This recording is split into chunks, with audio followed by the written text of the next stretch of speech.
ल आज म तिमीहरूलाई केही प्रश्नहरू सोध्छु त्यसको जवाब दिनु है त हुन्छ सर जुजुलाल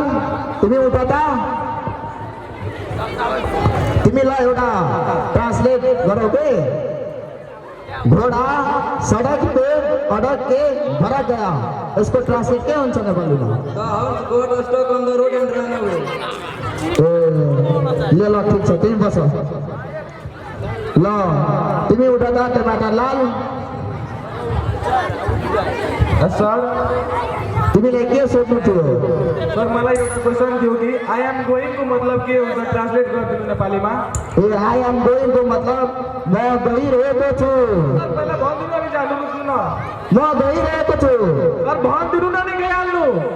ए दु पुग्न त पठा उसको जवाब नै त्यही हुन्छ म गइरहेको छु ए यस्तो रहेछ ल बस पठा धन्यवाद ल तिलकलाल तिमी उठ त यस सर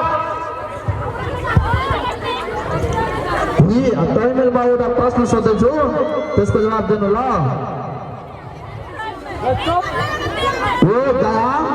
हो गया सो गया ही रह गया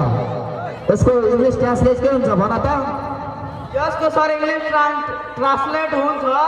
ही वेन्ट देन वेन्ट कि वेन्टेबल तिमीहरू सबै त्यस्तै छ बस किसान सर तिमी नयाँ स्टुडेन्ट हो यस सर ल तिमीले म एउटा सजिलो प्रश्न सोध्छु के ओके सर एमबिबिएस को फुल फर्म के हुन्छ ए पता तिमी न बाउको पैसा मात्रै डुबाउने यहाँ आउँछौ गाउँ कि गाउँबाट यहाँ सहरमा पैसा डुबाउनु बाउको मात्रै आउँछ तिमीहरू